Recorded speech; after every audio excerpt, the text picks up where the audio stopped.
اللہ الرحمن الرحیم الحمد للہ والصلاة علی اہلہا اما بعد والتاسع ان يعتبر حکما بحکم مع اختلافہما فی الوضع وهو الذي تسميه المتفقهة فساد الاعتبار ويعرف ذلك من طریقین من جهة النطق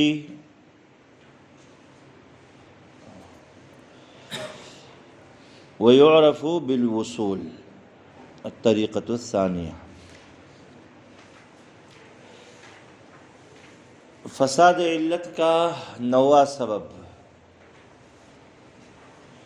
کہ دو حکموں کی بناوٹ میں اختلاف ہونے کے باوجود بھی اگر ایک حکم کو دوسرے حکم پر قیاس کیا جائے تو اصولیین اسے فساد الاعتبار کا نام دیتے ہیں۔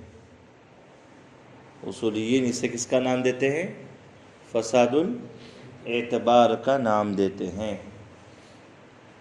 ان یعتبر قیاس کے معنی میں کہ ایک حکم کو دوسرے حکم پر قیاس کرنا، جبکہ دونوں حکموں کی بناوٹ میں اصل وضع میں ہی اختلاف ہے، اس کے باوجود بھی اگر آپ ان دونوں حکموں کو آپس میں ایک دوسرے پر قیاس کر رہے ہیں تو اسے متفقیہ ہے نا اصولیین کس کا نام دیتے ہیں؟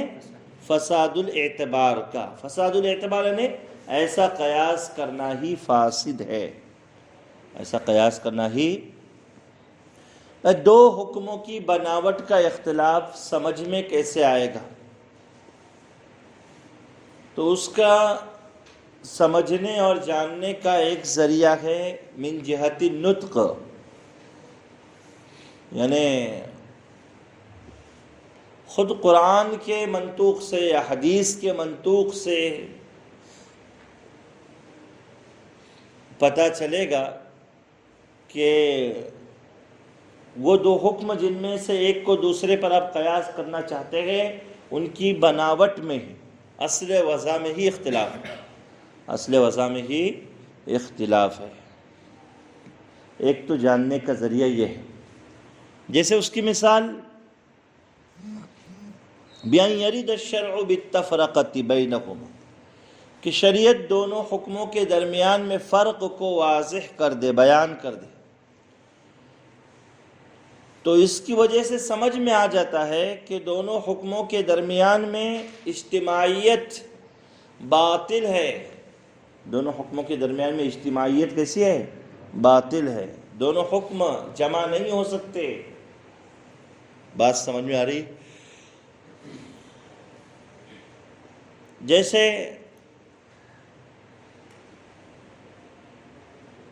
طلاق کو عدت پر قیاس کرنا یا عدت کو طلاق پر قیاس کرنا، یہ فساد الاعتبار کہلائے گا۔ کیا کہلائے گا؟ فساد الاعتبار کہلائے گا۔ طلاق کو عدت پر قیاس کرنا یا عدت ہونے کے باوجود بھی آپ ایک کو دوسرے پر کیا کرنا چاہتے ہیں؟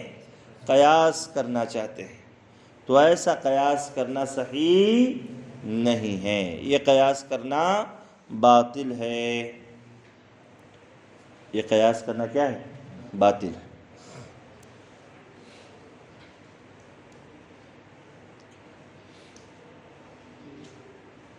جیسے حضرات شوافع کے یہاں پر یہ مسئلہ ہے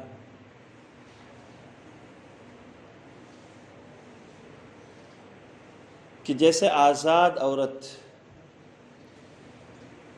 کو 3 طلاق دینے سے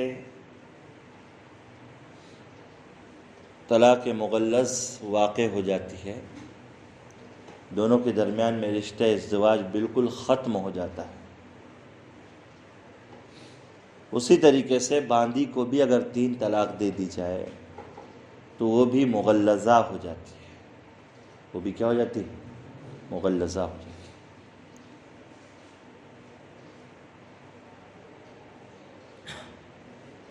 اور دوسرا مسئلہ یہ ہے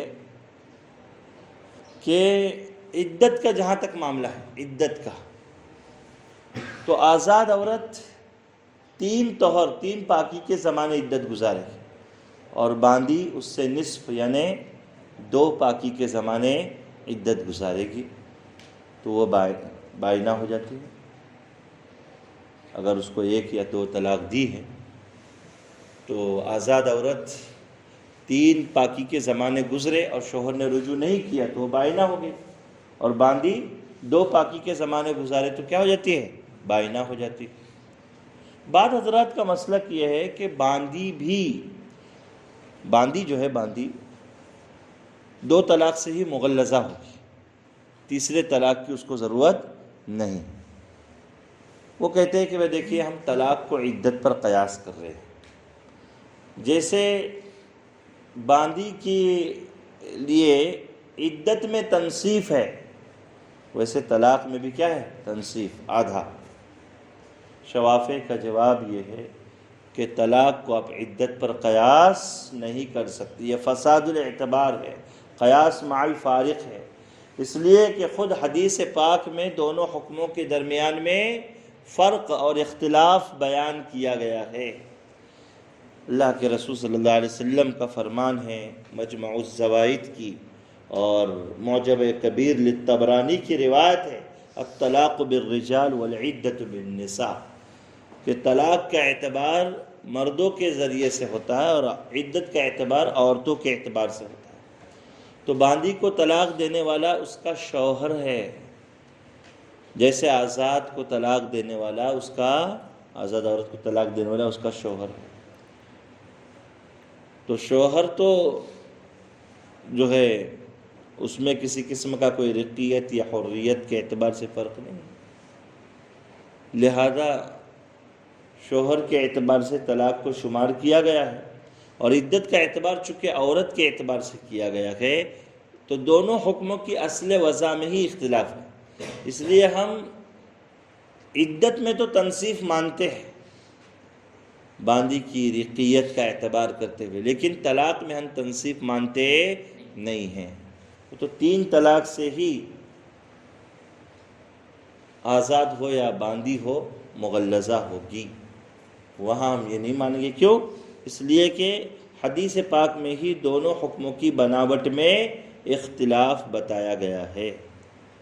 بأن يرد الشرع بالتفرقة بينهما، شریعت نے ان دونوں کے درمیان میں فرق کیا ہے، فيدل ذلك على بطلان الجمع بينهما، دونوں کے درمیان میں جمع کرنا ہی باطل ہے، جیسے طلاق کو عدت پر قیاس کرنا عورت کی رقیت اور اس کی آزادی کا اعتبار کرتے تھے، یہ فاسد ہے، اس لیے کہ نبی کریم صلی اللہ علیہ وسلم نے اس میں کیا بتایا ہے؟ فرق بتایا ہے طلاق اور عدت کے درمیان میں اصل وضع میں، اس لیے کہ آپ صلی اللہ علیہ وسلم فرماتے ہیں الطلاق بالرجال والعدت بالنساء فیکون الجمع باطلا بالنص، تو دونوں کو اکٹھا کرنا اور ایک دوسرے کو اوپر قیاس کرنا یہ نص کے ذریعے سے ہی یعنی حدیث کے ذریعے سے ہی کیا ہے؟ باطل ہو چکا، اور اس کو فساد الاعتبار کا نام دیا جاتا ہے۔ ہو گیا ایک معاملہ۔ تو 2 حکموں کی دیکھیے بناوٹ کا اختلاف کس سے پتہ چلا؟ نطق سے، رسول اللہ صلی اللہ علیہ وسلم کے منطوق کلام سے پتہ چلا۔ وَيُعْرَفُ بِالْأُصُولِ، 2 حکموں کی درمیان میں بناوٹ کا اختلاف ہے، فساد الاعتبار، اس کا پتہ دوسرا ذریعہ کیا ہے؟ دوسرا ذریعہ کیا ہے؟ اصول شریعت کی روشنی میں پتہ چلے کہ 2 حکموں کی بناوٹ میں اختلاف ہے۔ وَهُوَ أَن يَعْتَبِرَ مَا بُنِيَ عَلَى التَّخْفِيفِ، اب اس کو دیکھیے اچھی طرح، أَن يَعْتَبِرَ مَا بُنِيَ عَلَى التَّخْفِيفِ، یہ درمیان میں جو عبارت ہے تقریباً 1 سطر، ما بنی علی التخفیف کے بعد سے لے کر تخفیف کے بعد سے لے کر بما بنی علی التغلیظ، اصل وہ ہے، اس کے بعد وہ ہونا چاہیے۔ یہ بیچ میں جو آیا ہے فی ایجاب التخفیف کا اعتبار السہو بالعمد والضمان بالحد، اس کو آپ نشان لگا لیں، کاٹیے مت پین سے، صرف نشان لگا دیں۔ تو دیکھیے کیا کہہ رہے ہیں کہ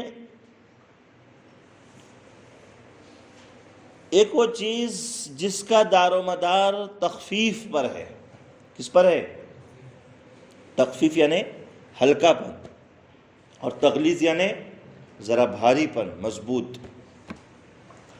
تو شریعت کا کوئی مسئلہ ایسا ہے کہ جس کا دار و مدار ہلکے پن پر ہے، اس کو آپ ایسے مسئلے پر قیاس کریں کہ جس کا دار و مدار تغلیظ اور شدت پر ہے. تغلیظ اور شدت پر ہے. کیوں ایسا کریں آپ؟ تاکہ اس ہلکے حکم میں بھی آپ بھاری حکم دے دیں.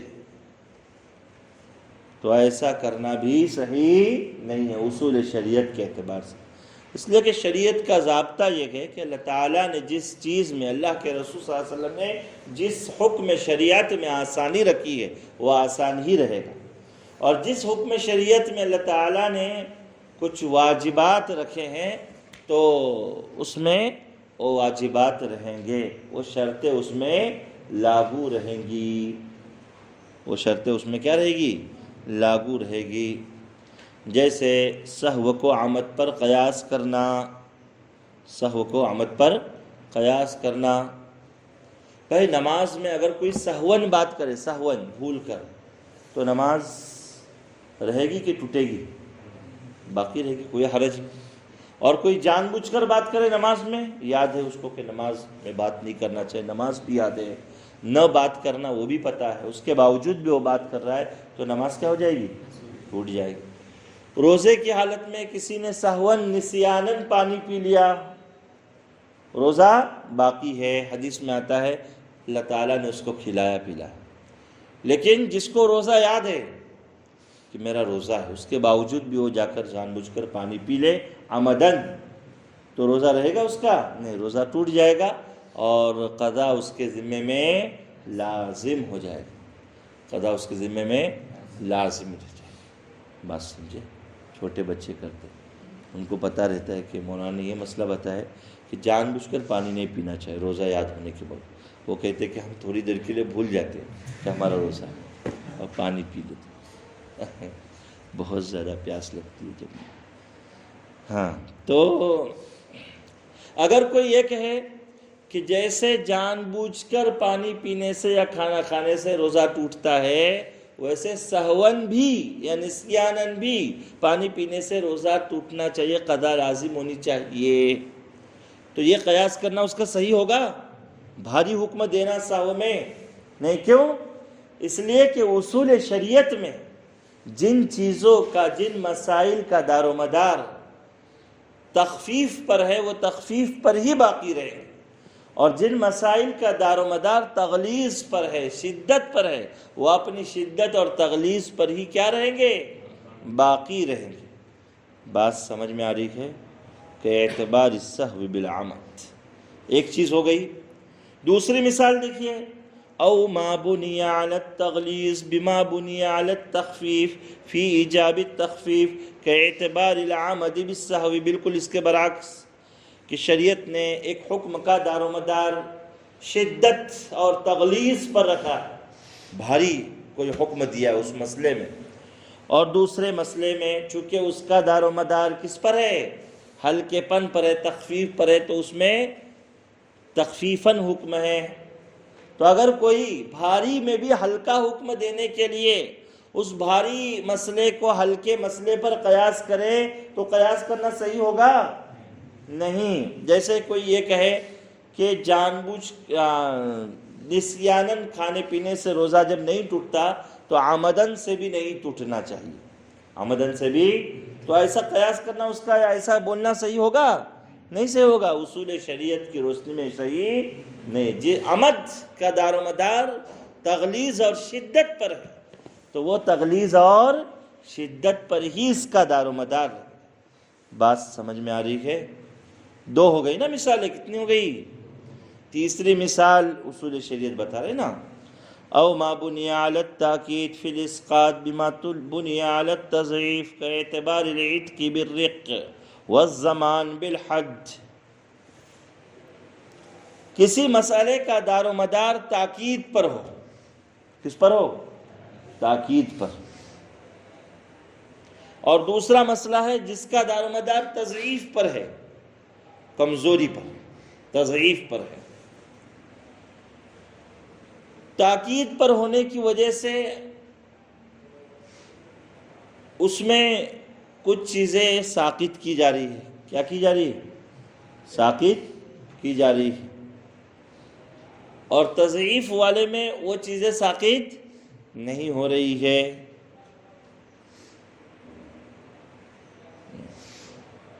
اس کو ایسا سمجھیے کہ تاکید پر ہونے کی وجہ سے اس میں کوئی چیز لازم ہو رہی ہے، اور تضعیف پر ہونے کی وجہ سے اس میں کوئی چیز کیا ہو رہی ہے؟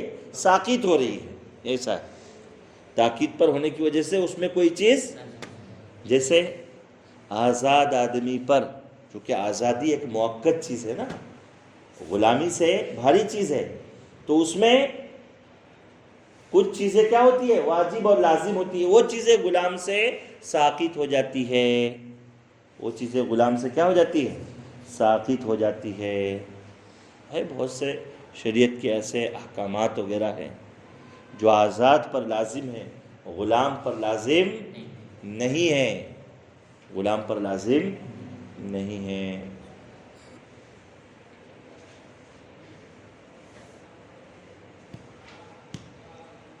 آزاد پر لازم ہے، غلام پر لازم نہیں ہے۔